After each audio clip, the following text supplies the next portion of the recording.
Okay, hello, welcome back. It's Assassin's Creed Syndicate. I am playing as Jacob, who I rarely play as. I usually play as Evie. And I'm doing this video kind of as a response to certain people on Twitter. So I'm having a conversation about, somebody had made some points about politics in games, in all forms of entertainment, is how I took it. I didn't took it specifically to, say, a game or anything like that. And, you know, how people shouldn't complain if there's politics in a game, because there's always politics in some form of entertainment. And I said, you know, the problem wasn't that there was politics, the problem was that there was nothing but politics, that there should be, that the game, the storyline, whatever it is you're talking about, should always trump over whatever political or even philosophical concepts you have. Apparently this was a lot more controversial than I thought. I thought I was just, you know, explaining my point of view, but a lot of people took it very controversial. And I'm to a certain extent responding to a few of them, specifically the one I've been having the most conversation with is a man named, or I presume he's a man, I probably shouldn't judge that. Somebody whose name is David at Dark Primus, with kind of an awesome picture of Optimus Prime on there, let's be fair. And he's asked several questions, and we've gone back and forth, and I don't think I've expressed myself as well as I could have. So I'm going to try to express myself on this, and then, you know, send him a link to this video and see if that kind of helps my point of view. So, like I said, I don't mind politics or philosophy in any form of entertainment. My problem comes when that's the only thing in the entertainment. And I've cited several examples of this, but I think one of the best examples that I like to use when stressing this point is to compare the more recent Murder on the Orient Express movie with the original novel. The novel is brilliant on so many levels. So on one level, it's a really good mystery. Just straight up great mystery. Which, you know, if you're a lover of mysteries, that's always good. On another level, it is a exploration of morality, of the morality behind killing and certain types of killing and so on, which is a theme that Agatha Christie went back to many, many times in her writings. And what makes it so brilliant, the book, is that you don't have to think about, if you just want to enjoy a good mystery, or if you don't agree with her views on morality of killing, you can ignore them. You can literally just enjoy a good mystery. And that's perfectly fine. Whereas with the most recent movie, for one thing, I think they changed kind of her points about morality in the most recent movie. And I can go into depth about that one. So I don't agree with that, but it's also that it was such a major part of the movie. That this, you know, the mystery took second place to the morality of the crime and the murder and so on.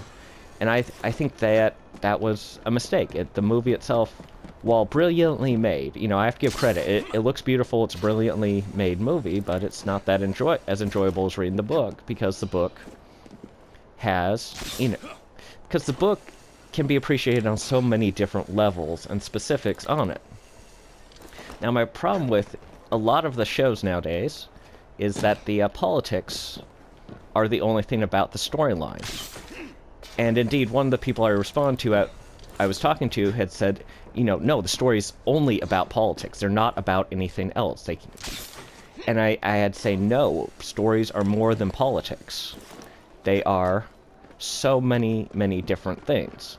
So let's kind of take a look at the progress tracker here and to try and show what I mean. So this is what we've got in this game. We've got the story. We've got, let's see, 9 different sequences in the story that you play through and you enjoy. Each one of them is unique to themselves. They bring up the story. Each one has different points and different aspects to them.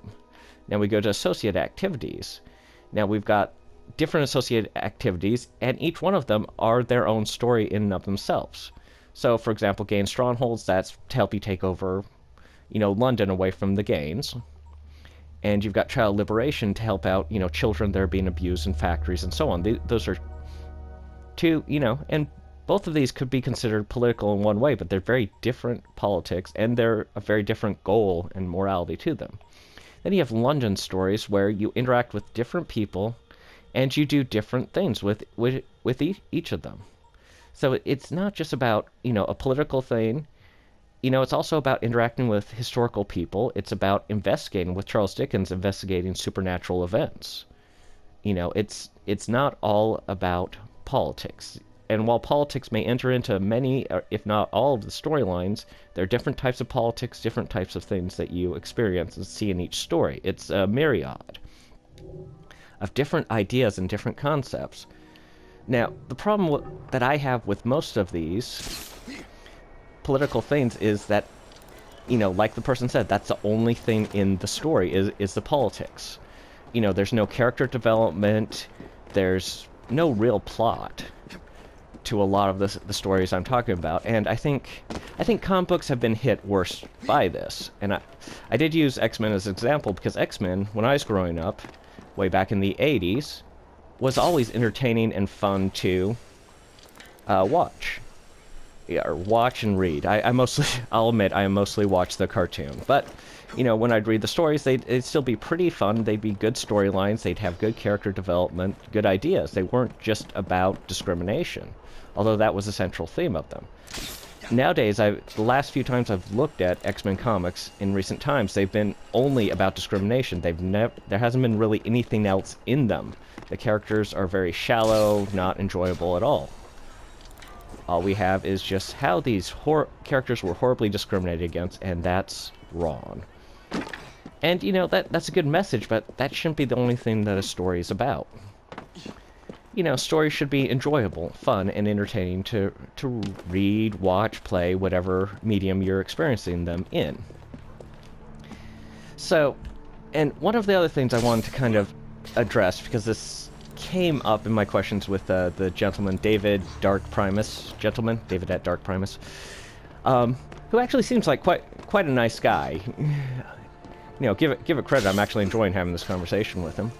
But he's asked several times, have you experienced any queer creators in any of the video games you played, anything like that, anything you've read, and so on? And I think he did state that he was using queer to refer to anyone in the LGBT whatever. I can't keep track of all the different things there, I apologize. And he also had previously asked about, well, are there any minority writers, anything like that you take a look at and read? And my response, I suppose my response to a certain extent was kind of a non-response in that I just said, wait a sec, I don't look at those things. I judge it by the quality of their work. So, if somebody wrote a really good storyline, I'm desynchronizing. So if somebody wrote a really good storyline, I really enjoy that storyline.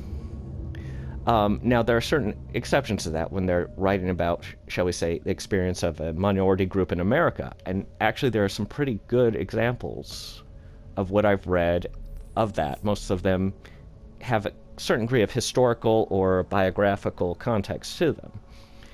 Chaim Potok I've really enjoyed, who wrote about the Jewish experience in America. If you haven't read The Chosen, I recommend reading it. It's very interesting. Especially, it's like during World War II and then right after World War II, and it includes kind of the discovery of what was happening in concentration camps and how that affected the Jewish community in New York. It's really good, really an interesting book. I also read actually a little while ago now, a book called The Color of Water. I apologize, I cannot remember the name of the writer, but it was about I'm really high up. It was about a black man whose mother was a white woman who was Jewish, and then converted to Christianity, and then, married a black man. and, you know, really became a part of the black community. And it's really a fascinating look at someone's life, basically the biography of this guy's mother. And it's just really, it's a good look at kind of that experience of this particular person in America. It's very good, very interesting. I also got, okay, hold on one second, I'm going to have to look at this name, I apologize.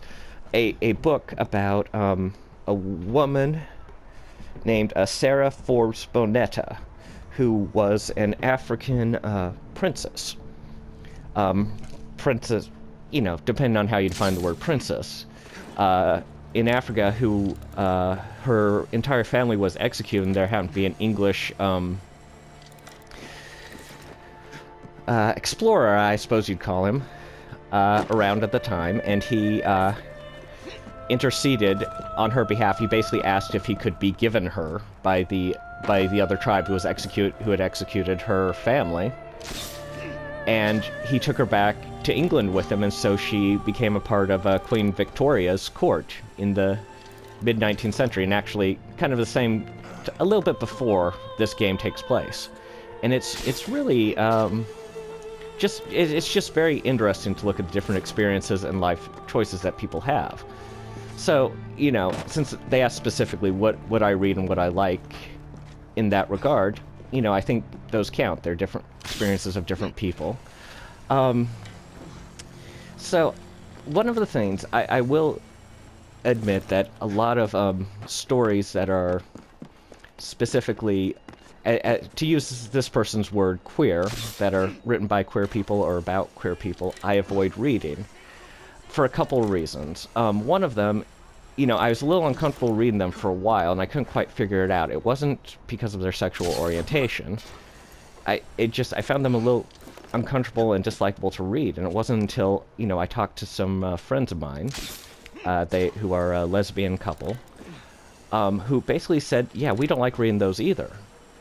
And when I asked, oh, why is that? And they said, because they're never real people.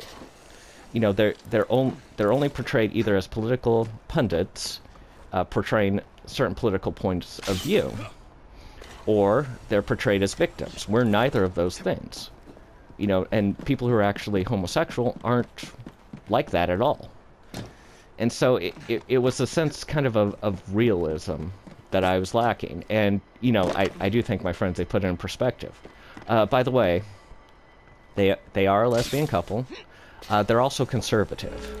So it's, you know, it's the idea in a lot of these stories that a lesbian couple can't be conservative. They have to be liberal. They have to have these different points of view that are not, they have to be exactly one thing. They can never have the myriad of real life experiences that real people have. And so that's kind of been my problem with a lot of this entertainment. I've asked specifically about video games, whether queer creators made video games.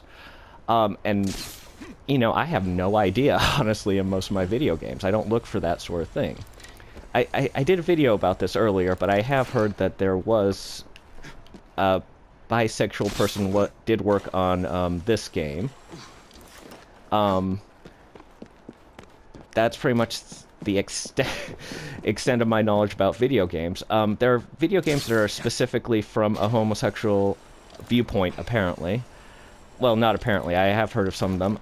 But, you know, I don't really play too many games that are specifically about the romance games, so I've never really played any of those per se. I have tended to avoid Mass Effect type games where it's like choose your own romantic partner. It's like choose your own adventure, but with romantic partners. I do tend to avoid those because, you know, it always comes off as so desperate when you're hitting on somebody. It just feels so desperate to me. I know that's not the intent, but it feels so desperate to me, and I just, yeah, can't keep playing. Because it's like, oh, this guy is so desperate, or this girl is so desperate, depending on who you're playing as. So yeah, I kind of avoid that. I do know of a couple games where, you know, protagonists are, you know, homosexual or member of some other type of sexual, you know, either a sexual group or some sort of minority or intersectional type person. You know, and I take them as they come. So if I'm playing a game I'm enjoying and the main character turns out to be or is homosexual, I really don't care.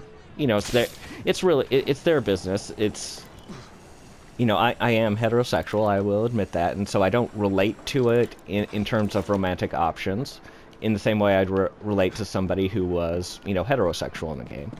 But, you know, but neither does it really ruin my enjoyment of the game either. It's just, it's part of the character, and, you know, provided it's not just political punditry or anything like that, I do find enjoyable. And I think, like I said, back to my original point on this, it's not about the politics. It's about how good the character is, how good the storyline is, and in case of video games, how good the gameplay is.